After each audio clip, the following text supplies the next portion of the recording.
It's time for my picks for every single total in week number 6. What's going on, BLV, gridiron gamblers, and NFL fans? It's Mitch here, live to pick every single NFL total for week 6. The over or the under, which one is the pick for each matchup in week 6. Welcome to the Bottom Line View. Don't forget to spike the like button and subscribe for weekly NFL over-under selections here on the channel. Last week, we had a pretty good week. We went above 500 on our picks, on our total picks, on our over-under selections.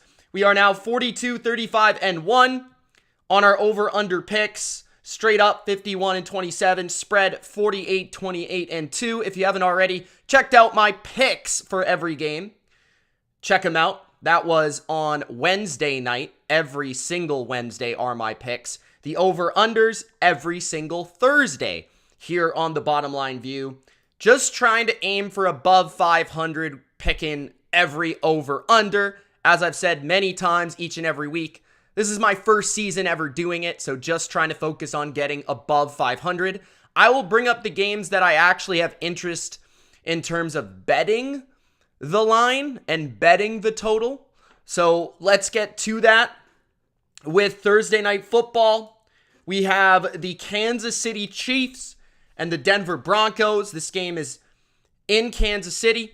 Kansas City is a 10.5 point favorite tonight on Thursday night. I will not be live for this game. I am actually going to an Adam Sandler comedy show, so I will not be live for Thursday Night Football. But the total, I do think is interesting. I kind of like the over in this game. I feel good about the over in this game. I feel like the Chiefs will get out early against the worst defense of all time, and I think they're going to score early and often. As they always do, they're going to take their foot off the gas, give opportunities to the Broncos, and I think the Broncos are also, you have to factor this in, they haven't beat the Chiefs in how long? Their coach is Sean Payton, a guy that is traditionally aggressive, wants to get after it, wants to prove people wrong right now, and wants to beat the Chiefs probably more than anything. So, I think Sean Payton, if he was just able to compete with the Chiefs here, would turn a lot of heads, and I think that would change a lot of opinions based on what they've done so far this season. I do really like the over in that game. I feel like Chiefs will score their points like 27 to 34 points, and the Broncos, I think, will probably get to 20 near the end of this game, which will allow it to go over. Okay. Now we've got the London matchup, which is the early game on Sunday. The total is 41.5 for the Titans and the Ravens. I like the under. I think the Ravens are a little bit overrated offensively right now. I kind of get that sense. They just are not connecting on the deep ball this year. Lamar is not being helped out, aided by his wide receiving core, and I don't think that's really going to take place. I think they're going to hit a couple plays in this game, but I feel like Tennessee is a very good run defense, which is the thing the Ravens can always lean on when their passing game isn't going well. We've seen these games traditionally play to the under before with Mike Vrabel and John Harbaugh. I think the Ravens do have a very good defense this year, and I think they're going to probably do a good job at slowing down Derrick Henry, as I do believe they're one of the better run defenses in football. They've got Marlon Humphrey back to slow down DeAndre Hopkins. This is a good Ravens defense. The Titans units on each side, their defense is better. And I feel like both defenses on both teams are better units. So I'm going to lean towards the under in this game. I feel like one team is able to get to like the lower 20s, and that will be enough to win this game in London. You also have to factor in the London lag. I will say that again. Spike the like button, guys, if you haven't already. Subscribe if you're new. We've got the Miami Dolphins and the Carolina Panthers. This is a Miami Dolphins game, therefore I'm going over. I don't really care what the total is. This team is capable of scoring 47 on their own. Carolina, since an early start where they were really good on defense, has since lost a couple of pieces, and they've been one of the worst defenses in football. So I feel like a lot of people have an inflated opinion of the unit, but they're actually not a very good defense. As you saw against the Lions last week, against a good offense, they just couldn't do anything. And even, with losing one of their running backs, I think they're still going to be able to run the ball at the most efficient level in football right now. That is the Miami Dolphins. They're passing the ball explosive down the field. Tyreek Hill's unstoppable right now. Tua's in his bag. And they did their thing last week, and they didn't even really play that well offensively. At least I didn't think Tua played that well. So I feel like this game goes over. I think the Panthers, they do have a bad offense, but Bryce Young put up some points late in that game against Detroit. I think he could do something similar against Miami, a defense that's nowhere near as good as Detroit's. I think Miami's defense right now is not a very good unit. I think Carolina finds a way to put up some garbage points in the fourth quarter, and this goes over. Next, you've got the Detroit and the Tampa Bay Buccaneers. This is a tricky one, honestly. Like, I could see this going either way, so I wouldn't make this a bet if I were you. I do tend to lean towards the under, though. I actually feel like Tampa's defense is the better unit on their team. I think Detroit's defense is a little overlooked. And I do feel like the Lions often find their success on offense when they're able to really run the ball. I don't think the Lions will just be able to run the ball all over Tampa Bay. I'm not saying they're going to get shut down in the running game, but I do feel like they're going to be slowed down. And that's going to force Jared Goff into some uncomfortable third downs against Todd Bowles' blitz packages. And I do think the Bucs will get some stops. And they do have a healthier defense this week. Jamel Dean, Carlton Davis both expected to play. Ryan Neal expected to play. And I think Detroit's defense, the way they stop the run, is going to force Baker into throwing the ball more, which is just great for an under, in my opinion. Because as much as he has improved and played well this year, he's still not that dude that can just make 3rd and 8 after 3rd and 8. That being said, Mike Evans also is a bit banged up, so I'm not even sure he's going to play. I would lean towards the under here with my belief in an underrated Detroit defense and a Tampa defense that's better than their offense. Next, Washington and the Atlanta Falcons. I am going to go, this one's another tricky one. I'm going to go under again. This one is tricky because of how these teams play. Atlanta likes to hold the ball, possess the ball, and take a lot of time with the ball, which tends to lean towards an under. Washington, though, is a team that has shown some quick strike capabilities, so it's a clash of styles offensively. I think Washington is better against the run than the pass, and this is a type of game where Washington, I don't think, will be exposed through the air because they're playing Desmond Ridder. So I feel like the under is more viable here. Atlanta's at home. Atlanta's a good defense. I think Atlanta will get pressure. I think Atlanta will get stops at home especially. So I feel like this to me matches up well for Washington's defense to have a bit of a bounce back, and also for Atlanta's defense to thrive in this setting against a quarterback that holds the ball too long in the pocket, an offensive line that isn't very good, and, just an offense that's not great. I mean, they kind of struggled at the beginning of that Bears game, too. New Orleans Saints and the Houston Texans. This is a 42.5 total. Saints are -1.5. I've got the under again, and this is maybe a best bet. I feel pretty good about this one. I didn't bet this yet, but I'm considering it, and I'm actually considering taking the Saints as well. That's maybe a little bit of something, but I just feel like the Saints defense is really, really awesome, and I love the matchup and the thought of Dennis Allen's scheme and the hybrid nature of it, the confusing nature of it, taking on a rookie quarterback. As much as I like CJ Stroud, he has seen not very much in the NFL. And then now comes a coordinator in Dennis Allen who has confused guys like Tom Brady in the past. So it feels like he's very good against pocket passers. His ability to get pressure, showing blitz. Is he blitzing? Is he not blitzing? Playing tight man coverage against a better receiving core than we thought, but not exactly an elite receiving core. So he's not really going to get exposed in the back end, in my opinion. You've got tricky guys like Demario Davis and Tyrann Mathieu in coverage as well in the middle of the field, which can make things difficult. So I feel like Stroud will struggle a little bit, but he tends not to turn the ball over. So it feels like that will help an under. And then on the other side, even against New England, Derek Carr didn't look right. Like, certainly wasn't the Saints offense that really won them that game by the score. Derek Carr wasn't great. The run game for the Saints is pretty mediocre, even with Alvin Kamara. The receiving core just feels like they're not quite clicking with their quarterback.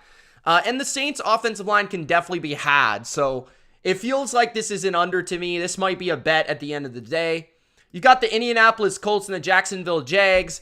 These games just tend to play to the under, so I'm also going to go under on this one. No real logic other than the fact that maybe, Gardner Minshew starting a game against a team that he used to play for. There's perhaps some knowledge about his game in the building at least. And then you've also got the fact that he's not coming into the middle of the game. You're actually having a full week to prepare for Gardner Minshew. We saw a Minshew game already this year. It was pretty ugly. The Colts ended up winning it. And then on the other side, I think the Jags offense is a tad overrated. They've had moments, but they don't string together consistency. They're also coming back from London, so I do think that also might have some jet lag involved. So I lean towards the under in that game. San Francisco and Cleveland, I'm going over 37. I know there's expected to be some weather, and that Cleveland has a really great defense, San Francisco has a really great defense, and that's what everyone is going to play towards. I'm kind of fading that just because the 49ers have scored 30 points in every game this year. The Niners just feel like a train. I just can't fade the Niners offense, even if there is some sort of weather involved here. I still think they're going to score 24, 27 points against one of the better defenses in the NFL. And then on the other side, I think that Cleveland will still put up 10 to 17 points. The Niners are great, but I feel like 10 to 17 points feels kind of fair. PJ Walker is a bit of a gamer. He can make some big explosive plays. Remember that Falcons game last year that he played in? I don't think he's that terrible. He's definitely an upgrade over the rookie this week for Cleveland. So just faith in the 49ers offense and a little bit of faith in, I think maybe PJ Walker isn't that bad. So I'm going to say over. I think it gets closer to about 40, 41 points than 37. Next, you got Seattle and Cincinnati. This game could also be impacted by weather, which is keeping me off of the over. But I'm going to lean towards the over here. I think both units are better on offense than defense. I think Seattle's defense is a bit overrated right now based on their performance against the Giants. Cincinnati's defense has not lived up to expectations all year long. They've been ran on pretty consistently. If Seattle can get the run game going a little bit, I think that will open things up for their offense. But I really expect Joe Burrow to have a big game here. It's in Cincinnati. It's to get to 3-3. They're very motivated. Jamar Chase is hearing about how Witherspoon's going to cover him from DK Metcalf. That's not going to happen. I think Cincinnati puts up near 30, and I think Seattle puts into the 20 range. So I'm going to go over. Next, Minnesota and Chicago. This is tricky. This game also could have rain. I'm not going to bet it because my natural inclination says go over in a Minnesota-Chicago game with how the defenses are. So that's going to be my pick, but I'm a little bit worried about the weather. So it's not going to be necessarily a bet or anything like that, but I'm leaning towards the over. Even without Justin Jefferson, I think the Vikings will move the ball through the air, and I think they will be able to run the ball against Chicago, a team that's not good against the run. And if they can run the ball, that will actually give them a bit of balance here. Minnesota has rarely been able to run the ball this year. There's been a couple games against worse defenses, right? You saw the Chargers game, they were able to run the ball. It's kind of similar to me where Chicago just isn't a good defense, so therefore Minnesota will be able to have some balance. Then on the other side, I think Fields' ability to run will definitely create some big plays. Fields is a very up and down quarterback, meaning he's going to turn it over, he's going to take sacks, but he's also going to run for first downs and 30-yard gains. He's going to throw for a chunk gain. He's just a weird quarterback. So that leads, I think, to points for both teams. I think Flores' style of defense leads to madness. So it leads to sacks. It leads to fumbles. It leads to interceptions. It leads to touchdowns. So I think that this is probably going to end up over, even if there is concern for the weather. Next, you've got a total of 41. Eagles and Jets. I'm going with the under, only because I don't think the Jets are going to score that many points in this game. I don't see this as a good matchup for Zach Wilson and the Jets. I don't think they'll be able to run the ball against the Eagles. I think overall the Eagles pass rush will dominate the day against a undermanned and not very good Jets offensive line. And I think that will lead to Zach Wilson not playing well. And I don't even think it will be Zach Wilson's fault. I just want to put that out there. I think he's going to be let down by the rest of the group on offense.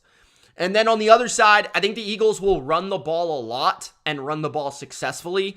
They'll get a lead early, and then they'll sit on the lead and have their possessions for like 7-8 minutes to the point where it's not going to lead to a lot of points, but they're going to win and cover. So I think the Eagles, this goes under.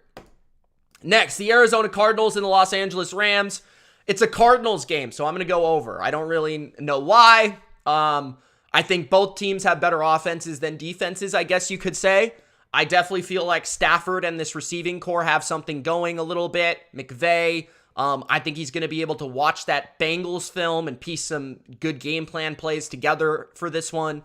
I think they're going to create some explosive passing plays down the field. And then the Cardinals offense is just weird. Like they just run like weird plays, double reverses, flea flickers.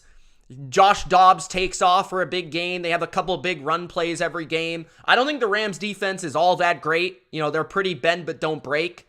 So I feel like this is going to go over in the 50s range.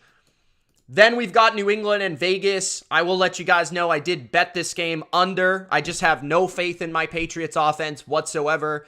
The Raiders defense has impressed me. Actually, they're playing better than their offense right now. The Raiders have failed to score more than 17 points in any game this year. I mean, so for me, it doesn't really make sense that this is a 41.5 other than the fact that it's in a dome and it's in Vegas and not New England. That's the only thing. But you look at the familiarity of the coaching staffs, and it just feels like both teams will have good answers for the opposing offenses, given that they're so familiar with each other. So, and the way that New England's playing offense, they can't even score a touchdown. So I'm going to go under here. I bet that at 41.5. The Giants and the Bills, 44.5. This is tricky. I think it's really tough to know, but I feel like this is a madness type of game that gets to an over somehow.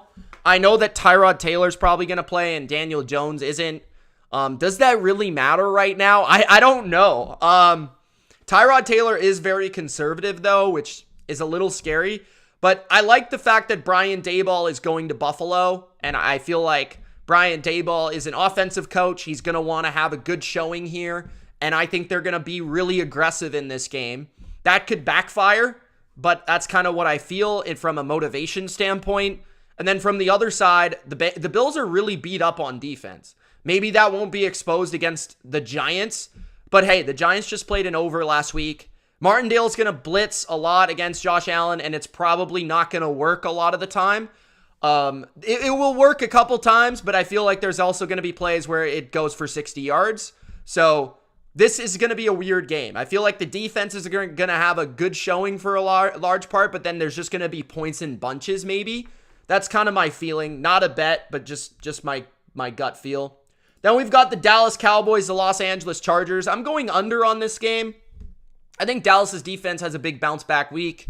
I don't mind the matchup whatsoever against the Chargers. The Chargers aren't an overwhelming run football team. They're more of a passing team. Dallas is a really good pass defense overall, especially when they don't face a team that has much balance.